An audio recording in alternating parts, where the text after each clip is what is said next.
Welcome back. You're watching The Money Show on ET Now. Now that the moratorium is over, or at least that loan repayment holiday that the RBI had granted to banking, to borrowers till the 31st of August, the question is, how are customers getting back to repaying their EMIs? It's precisely on this topic that Paisabazaar has conducted a very interesting consumer survey report. That's what we'll be discussing, and we have with us on the show Radhika Binani, the Chief Product Officer of Paisabazaar.com. Radhika, lovely having you with us today on ET Now. In fact, we'll also be discussing the various loan recast policies that banks have, released over the last couple of days, and we're talking about some of the biggest banks, so SBI, HDFC Bank, ICICI Bank. So if you've taken a loan from any of these banks, you will want to stay tuned. Radhika, thanks so much for joining us today on ET Now. So to start with, what is your report saying? How is India planning to get into EMI repayment mode now that, this moratorium window is over? Yeah, I think we had fun doing the survey and it was quite insightful. The first thing which came out is that at peak, there were 50% of the people who had availed moratorium. This is across salaried or self-employed customers. 50% had availed moratorium, but almost 50% of them did not need the moratorium. So at that point of time, when the announcement of moratorium was done, it seemed like the right thing to do. So for me being in banking for the last 18 years, also for a moment thought, should I just take the moratorium just in case? So it was almost like the savers instinct, or people were wanting to be risk covers, and there were so many uncertainties which were looming at that point of time. So there were 50% of people who took the moratorium had taken it even though their salaries were not impacted. So when we sort of went through and asked the customers saying that, okay, your salary was not impacted, why did you do it? They said that it is because we wanted to be risk averse at that point of time. There was uncertainty and that seemed to be the right thing to do. But almost after, say, if 100 people had taken moratorium, 50 of them started repaying back within 1 to 2 months. Because they realized that the moratorium is going to add to their interest, and anyways, it's not like it's a EMI holiday. It's like you have to pay it later. So they started paying back on the moratorium. So there are still around 20% of the loans which are on moratorium at this point of time, which is as of August.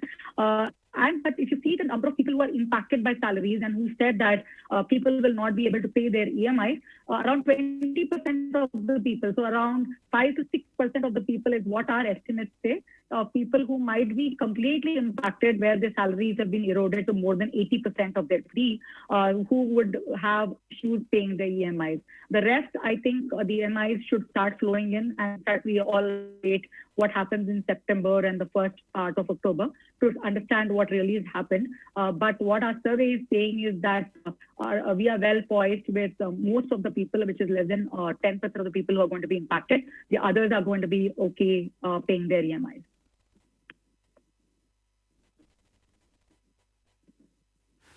Okay. Well, at least the good part is that it's a very small percentage that believes that they're really going to struggle or they're simply not going to be able to pay their EMIs. A majority is saying that at least they will be able to pay it off, or at least partially be able to, service their EMIs, and I think that's a good thing. Is there something in terms of, where you are witnessing that perhaps it's the salaried guys that are facing bigger problems, or is it the self-employed guys or the business men or women who are facing further problems? Within these cohorts, is there something peculiar that you're witnessing? Yeah, very definitely. So let's talk about salaried customers first. So 25% of the customers were impacted for more than 25% of their salary. So if I was earning 100 rupees, I started earning less than 75. That was happening to 25% of the customers who were impacted. So we could say they are moderately or severely impacted customers. But on the other hand, for self-employed, the same number is 60%. So 60% of the self-employed customers reported income loss greater than 25% of their salaries. In fact, they were also there were verbatims which we had gone through from the customers, where there were some self-employed customers, for example, somebody who's running a bus for schools, have seen zero business in the last 4 to 5 months. Schools are shut, the buses are not allowed to be plied, so it is reduced to zero. So self-employed most definitely are high impact customers at this point of time.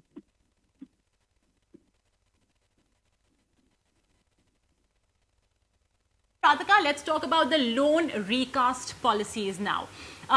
Firstly, how stringent do they look? I mean, quite a few of the banks, and I want to get in first a broad perspective, and then, we can sort of analyze, at least for the three major banks, SBI, HDFC, and ICICI. Overall, what is your view on them? I mean, will it increase my cost? Like, what many were talking about, the moratorium did increase costs, right, for a lot of borrowers. So will the loan recast increase costs? To what extent? Let's start with that first. Yeah, sure. So when you look at broad brush, zoom out and look at the three, and there's also RBL, which has announced the recast policy. They're fairly similar. It is in line with what RBI had stipulated, it being eligibility based. So it's fairly similar. Only SBI is sort of said that there would be increase in interest rate up to 35 bps over what the current rate of interest was. But others, there would be an increase in interest payout, right? Because, for example, consider a case where I had 3 years of EMIs left, and now I'm going to make it, say, 4 years because I want to reduce my EMI burden. So my net interest, which I will end up paying for the entire period of loan, will be much higher, even if it's the same interest rate. And on top of it, if you add, there is going to be additional interest that's going to be charged by the banks because they also have to manage the portfolio accordingly, then that will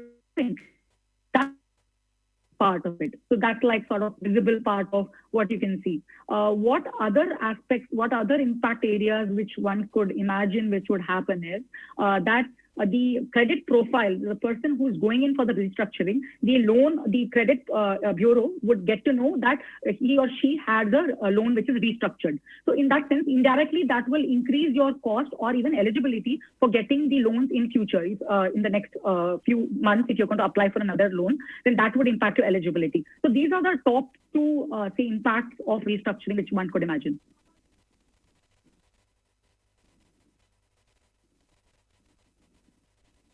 So while the rest of the banks, that's HDFC Bank, ICICI Bank, has not really specified what will be that additional interest that they will charge borrowers, SBI has said that they will be charging 0.35% over and above the interest. So let's say up until now you were paying maybe an interest of 9.5%, let's say, on or a home loan. Post the moratorium, or rather during the moratorium period as well, they will charge you 9.35%. So there will be an additional 0.35% that they will charge you, post the restructuring. You could consider this as their portfolio fees because they as well will have to make a provision for you on their books. So this is something that SBI has said. ICICI Bank and HDFC Bank too, mind you, and I think it's going to be almost every bank that will be charging you that little bit of extra interest. It's only SBI though has mentioned how much the amount will be. Who will these loan restructuring programs be available to, firstly, Radhika, and in what form or shape? If let's say I'm having cash crunch problems, I have a loan to pay down. So in what form or shape can I opt for recast? What will be the options that will be available to me when I go across and sit down across to my bank?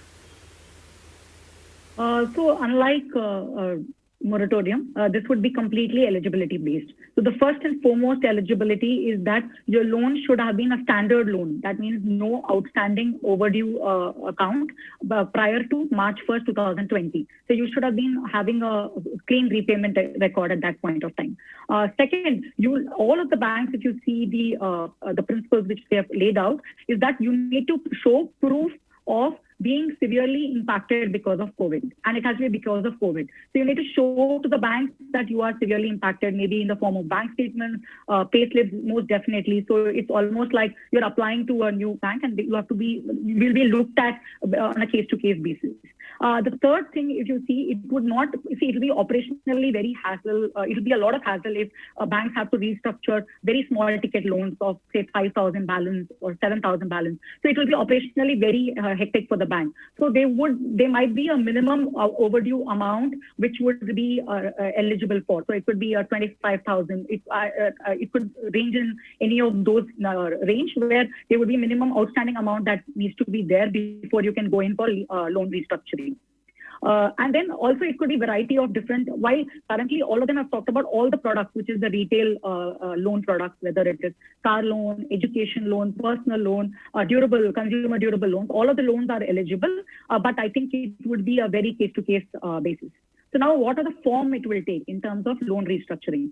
The first and foremost is that the most easiest one, right, which we are all used to some extent, is that the EMI amount will get reduced and the tenor will get increased. So for example, if I had 3 lakh outstanding and I had 36 months of payment to be done, I could sort of extend it to say 40, 48 months or 60 months, depending on the severity of impact that I have. So basically solving for the EMI amount at which I can actually pay. So if my salary is reduced from 50,000 to 30,000, so pro rata the EMI will get adjusted and hence the tenor will get increased. So I think that would be majority of this which would happen.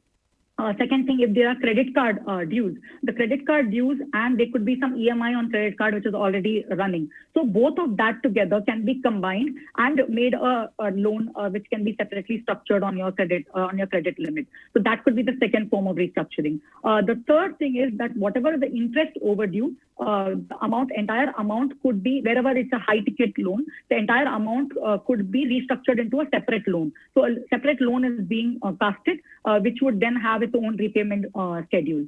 So these are the 3 or 4 ways which I think the restructuring form could take.